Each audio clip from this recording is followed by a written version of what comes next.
Halo semuanya, kembali lagi di channel Anime Review Indonesia. Di video kali ini kita akan membahas bocoran One Piece chapter terbaru.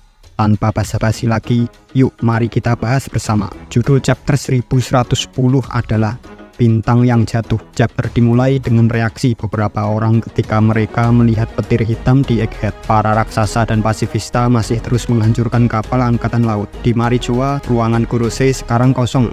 Hanya ada lingkaran sihir besar di lantai dekat kursi yang biasa diduduki oleh para Kurosei. Waktu tersisa 7 menit hingga pesan Vegapunk mulai disiarkan ke seluruh dunia. 4 bayangan besar muncul dari lingkaran sihir yang muncul di sekitar Saturn. Luffy terkejut sambil mengatakan sekarang ada 5 monster di sini. Dalam double panel yang epic, kita dapat melihat semua anggota Kurosei di depan Luffy. Semua Kurosei menggunakan wujud awakening hewannya dengan awan hitam di sekitaran leher mereka, persis seperti milik Saturn dan Lucci. Kita dapat melihat nama mereka dan hewan atau yokai mereka, bukan nama buah iblis, hanya nama yokai mereka. Sepertinya memang para Kurosei tidak memakan buah iblis. Saint Saturn adalah Gyugi, Saint Marcus Mars adalah Itsumade, burung besar yang menakutkan. Saint Warkuri adalah Houki, babi hutan raksasa dengan 4 gading. Saint Venus Juro adalah Bakotsu, seperti kuda tapi memiliki tubuh hanya kerangka, seperti Brook. Saint Jupiter adalah Sandworm,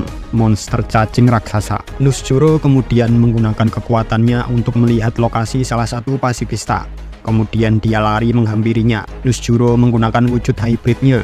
Wujudnya mirip seperti Centaur. Bagian bawah tubuhnya masih kerangka kuda, tapi kepala dan lehernya berwujud manusia. Dia menggunakan kedua pedangnya dengan kedua tangannya. Nusjuro berlari keliling pulau Egghead sambil menghancurkan para pasifista. Dia menggunakan tebasan pembeku untuk membekukan sirkuit dari dalam pasifista untuk melumpuhkan mereka. Dalam hitungan detik, setengah pasifista di Egghead telah dikalahkan. Saint Mars terbang menuju ke Lapfish yang dilindungi pelindung dan menyerangnya, tapi pelindung itu masih bisa menahan serangan tersebut. Ketika Luffy bertarung dengan Saturn, Jupiter menyelam ke bawah tanah. Sanji menelpon kru yang lain dengan Deden Mushi dan menyuruh mereka untuk segera pergi dari pulau Egghead tanpa perlu menunggu dirinya ataupun Luffy. Jinbei baru sampai ke lokasi di mana Zoro bertarung dengan Lucci. Jinbei mengatakan pada Sanji kalau Zoro masih bertarung. Kemudian Sanji menyebut kalau Zoro hanyalah beban. Zoro yang mendengar perkataan Sanji, dia terlihat sangat marah. Lucci menyerang Zoro dengan teknik baru yang bernama Shukan Madara, tapi Zoro dapat menahan serangan itu dengan mudah sambil dia mengambil pedangnya.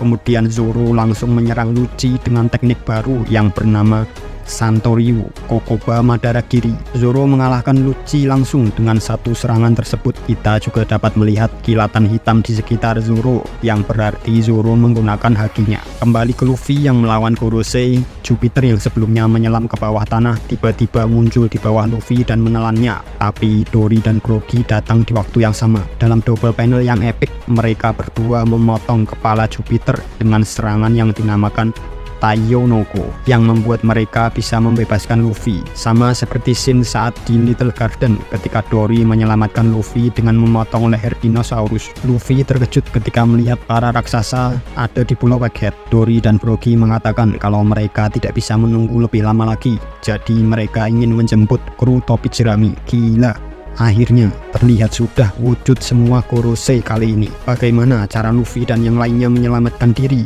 Dan apa pesan Vegapunk yang sebenarnya? Kita tunggu saja chapter berikutnya minggu depan. Terima kasih sudah menonton video ini.